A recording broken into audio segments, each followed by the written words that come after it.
The boxing world is absolutely buzzing in anticipation of the clash between Canelo Alvarez and Terence Crawford. A true showdown with historic implications. This bout, set for 12 rounds and for all of Canelo's undisputed super middleweight titles, has fans, experts, and even people who haven't boxed since shadow sparring their siblings in the living room, hotly debating who takes it. So let's step into the ring of speculation, analyze the gloves-off opinions, and give you the most comprehensive look at this mega fight. Satire, insight, and a little comedic jab included. HeavyJabs family. Welcome back to HeavyJabs, where the gloves are heavy, but the content is lighthearted, and where we break down boxing's biggest moments with more flavor than a Vegas after-party. Before we dig deep, make sure you smash that like button and subscribe for more boxing breakdowns, predictions, and uppercuts of laughter. Trust me, you don't want to miss it. Now, there's an old saying in boxing, you don't play boxing. But let's be honest, most fight predictions are basically just two guys with beards playing chess with people's feelings. The matchup between Canelo Alvarez and Terence "Bud" Crawford is lighting up the boxing world. Why? For the same reason you can't look away from a cat trying to fight its reflection. Size and skill clashing in beautiful, unpredictable chaos. Canelo Alvarez, the Mexican superstar with a chin as sturdy as the Great Wall and an Instagram following that could fill a small country, walks in as the reigning king at super middleweight. He's got belts, he's got fame, he's got that face that says, "Do not bet against me unless you like burning money." But then you have Terence Crawford, who's undefeated, unflappable, almost unhittable, and stepping up not just one, but two weight classes for the chance to make history. This man's ambition could power a small city block, and he's looking to become the first male boxer to go undisputed in 3 divisions. Let's talk numbers, for the 3 of you who skip math class but pay attention now when there are millions involved. On paper, Canelo is the favorite, which isn't shocking when you consider he's never lost at super middleweight. He's been tested by some of the best, and more importantly, he's used to carrying that weight around. Crawford, on the other hand, is betting on his speed, boxing IQ, and that mysterious ability to switch stances so fluidly you'd think he's got secret springs in his shoes. But is that enough against a powerhouse like Canelo? Or will Bud be wishing he'd spiked his water with spinach? Experts, as always, are split louder than a pay-per-view bill among friends. Some say size matters. Canelo's a true natural at 168 pounds. His punches sound like they're delivered with a baseball bat, and his body shots have been known to rewrite internal organs. His defense is slick, his chin is granite, and let's not forget, this man has walked through fighters who punch like swinging wrecking balls. Fighting Canelo at this weight is like asking your grandma to arm wrestle The Rock after Thanksgiving dinner.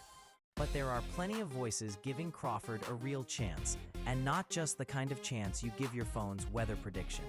We're talking Teddy Atlas, legendary trainers, and top analysts who look at Crawford's technical brilliance and see a stylistic puzzle Canelo may not have the answer for. Crawford's not just fast, he's unpredictable. He'll hit you with a left when you're expecting a right. He'll jab just to measure distance while already plotting your downfall. His adaptability and finishing instincts make him a shark in the water. Blink, and you just might miss the moment he turns the tide. Legendary fighters like Amir Khan, who knows both men's power intimately, one putting him to sleep and the other turning the lights down low, suggest Crawford's slickness and defense make him harder to touch. Amir Khan has been in there with both and reckons Canelo is easier to hit, whereas with Crawford, getting him is something like trying to catch a chicken with olive oil for feathers. It's more frustration than success. Khan even muses that Canelo's gotten more hittable lately. In this perspective, Bud's ring IQ may just be the antidote to brute force. On the other glove, many, like Demetrius Andrade, point out that power isn't an imaginary number you chalk up in fantasy leagues. Canelo's is real, felt, and undeniable, especially as the rounds go on and he starts digging to the body like there's a treasure chest under every rib. Crawford may dance, may potshot, may make Canelo look like he's chasing fireflies in the dark.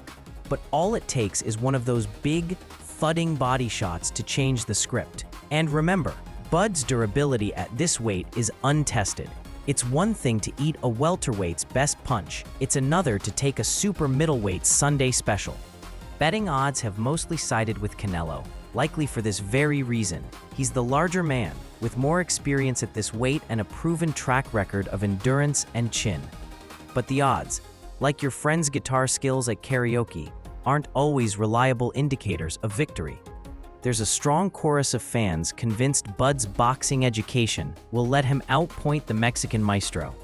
The only thing everyone can agree on, nobody's expecting an easy night. Not for the fighters, not for the judges, and certainly not for the promoters, who will have to explain the pay-per-view price. When it comes to strategies, you can bet your bottom dollar each camp's got its own secret sauce, marinating since contracts were signed. For Team Canelo, expect a steady diet of pressure, those famous body shots, and a determination to cut off the ring like he's auditioning for a part in a Fast and Furious street chase.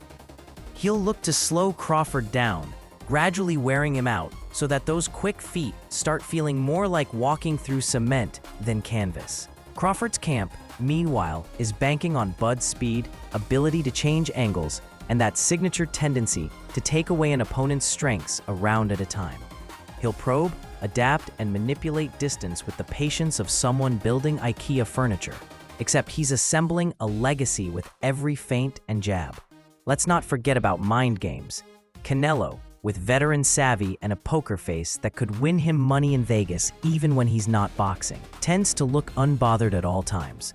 Crawford, however, brings the kind of quiet intensity you usually associate with teachers about to hand out pop quizzes. Both men are smart inside and outside the ring, as evidenced by the pre-fight banter that's been more about legacy than low blows. But when the first bell rings, all the interviews in the world won't help when fists start flying. There's also the massive historical implication hovering over this fight. If Bud does the impossible, or just the improbable, because HeavyJabs fans know we don't believe in impossible, he cements himself as an all-time great, joining the smallest of circles in boxing history. If Canelo adds Crawford's name to his resume, he further solidifies his claim as a generational champion who takes on all comers, regardless of hype. Either way, when the dust settles, boxing diehards will have plenty to argue about, and casuals will have another reason to keep tuning in. As for the little intangibles, the crowd, the location, the pressure, let's just say the arena will feel like a cross between a mariachi concert and a motivational TED Talk. You'll see every flag, every fan, and probably that one guy in the sombrero you last saw at Canelo vs. GGG3. How the fighters handle that pressure, the atmosphere, and the split-second opportunities might be what decides who gets their arm raised.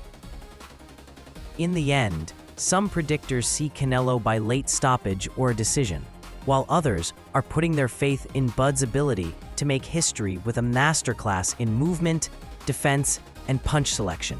Some of the boldest even predict Bud by decision, banking that he can take whatever Canelo dishes out and keep answering back like an over-caffeinated game show contestant. But the real question isn't just who wins. The real question is, who writes their name largest into the annals of boxing lore? We already know one thing for sure. Whoever wins, you can bet both men's faces will be on highlight reels, their names on fans' lips, and the debate replayed for years to come. It's the kind of fight you watch twice, once live and once again, to make sure you caught every twist, turn, and timely uppercut. Whether you're Team Canelo, rooting for Mexico's red-haired wrecking ball, or Team Crawford, believing in Omaha's sharpest boxing mind since Terry stopped playing football, one thing is certain. This is the type of fight that reminds us why boxing, even in the age of influencers and memes, still has the power to thrill us like nothing else. So, HeavyJabs family, who do you got? The bull or the matador? The proven power or the ever-elusive talent? Let us know down in the comments, and don't forget, like, subscribe, and hit that bell so you never miss a breakdown, a prediction, or a punchline. Until next time, stay sharp, keep those jabs heavy, and remember, in boxing, the only sure thing is that you'll argue about it for longer than the fight actually lasts.